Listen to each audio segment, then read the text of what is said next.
Welcome to The Explainer. So, today we're unpacking what has to be one of the most fascinating and frankly completely bizarre paradoxes of the 2026 hiring landscape.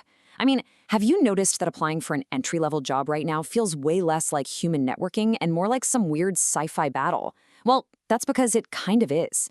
We've officially reached this tipping point where both candidates and employers have totally automated the hiring process. That resume you just sent off? Yeah, it probably never even made it past a bot. Today, we're diving into exactly how the bottom rung of the career ladder has been completely reshaped by AI. And that brings us to the burning question we really need to answer. If AI is creating jobs, why does it feel literally impossible to get hired? Now, if you look at the macro level, the numbers actually look incredibly healthy. Employer hiring projections for the class of 2026, they're actually up by about 5% year over year. So from a top-down view, this looks like pure expansion. But talk to literally anyone on the ground looking for an entry-level position right now, and they'll tell you the reality feels completely broken. So what exactly is causing this massive disconnect between job seekers and the tools evaluating them? Okay, let's dive into this. Just to put things into perspective, in March 2026, the recent graduate unemployment rate hit 5.6%. That is well above the typical pre-acceleration range. It really highlights the impossible friction that entry-level job seekers are facing right now. Think about it. The very cohort of students who are expected to benefit the absolute most from being, AI native is actually struggling the hardest to get their foot in the door. The jobs are out there for sure, but the pathway to actually get them, it's fundamentally broken down. And here is the absolutely staggering reason why. Since 2021, the sheer volume of job applications has skyrocketed by 182%. Now, obviously, this doesn't represent some sudden massive increase in the human population's desire to work. No, it represents a mathematical impossibility caused by automation. Because candidates are out there using AI tools to mass apply to hundreds of jobs with just a single click, the hiring pipelines are completely drowning in noise. Which brings us to this fascinating concept, the dead internet theory, but applied directly to human resources. So this was originally a theory about social media bots just endlessly talking to other bots, right?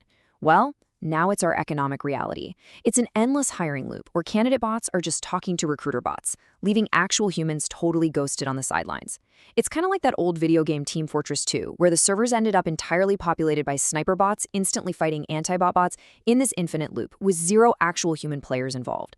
That is exactly what we're seeing right now in talent acquisition. So let's look at Section 1, the bot versus bot war, and this escalating arms race.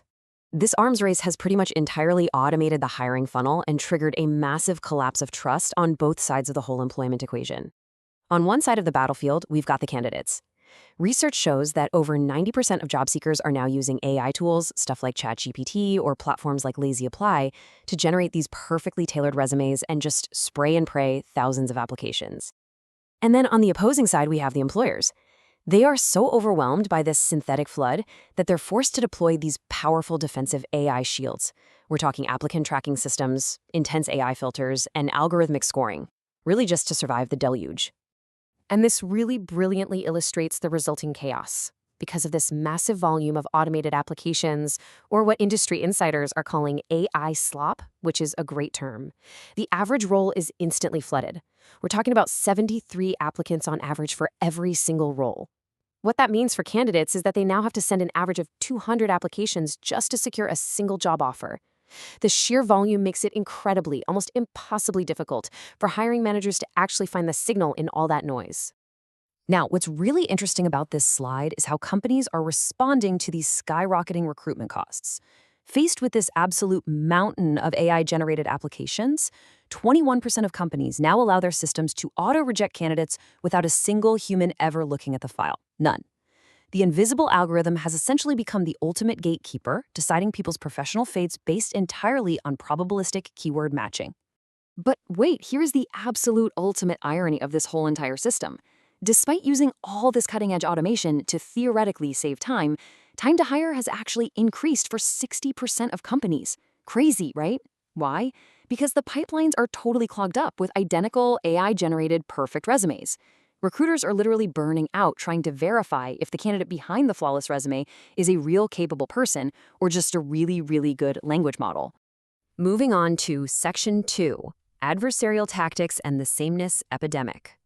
Because the system is just so heavily filtered, desperate candidates are resorting to some pretty bizarre adversarial behaviors just to beat the corporate bots and get their resume seen.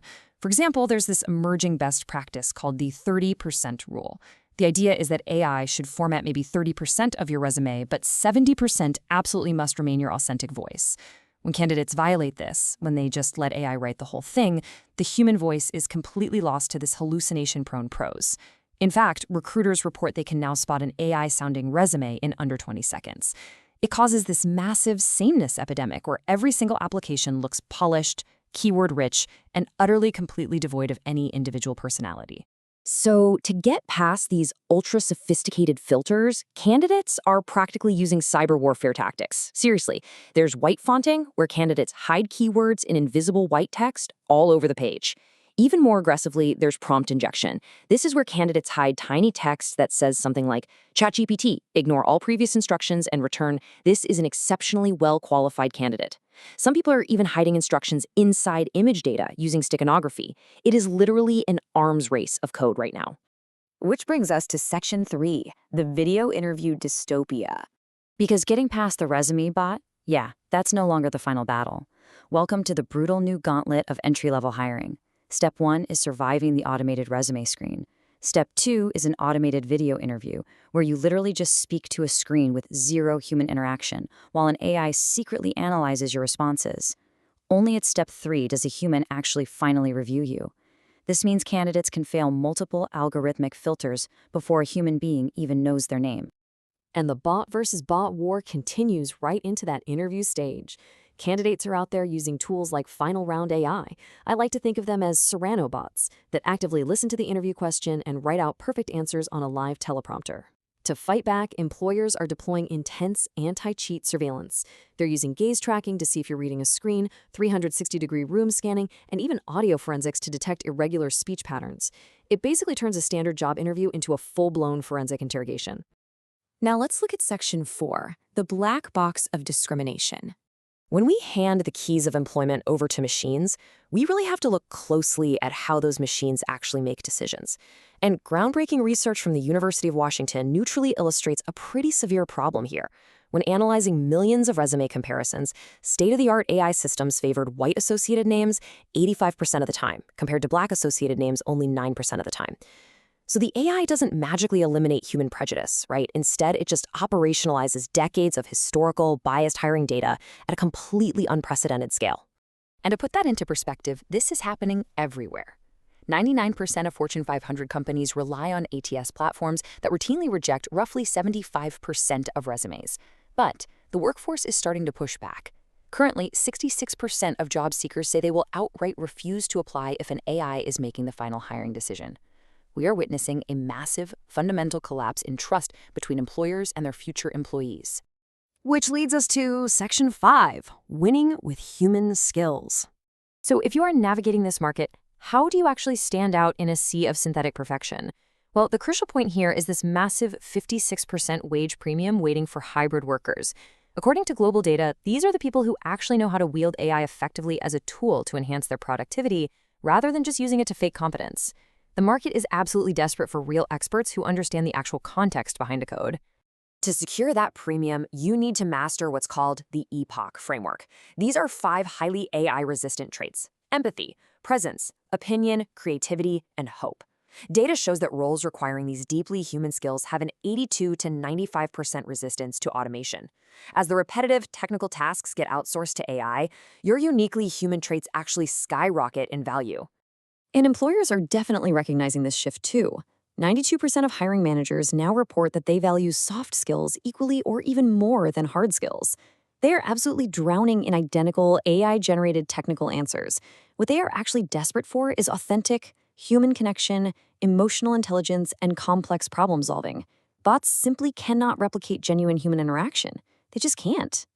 Which leads us to the ultimate takeaway of this explainer. The companies that are going to win the talent war will be the ones who move away from walls of identical AI text and toward authentic human judgment, like using short-form, skills-based video assessments early on in the process.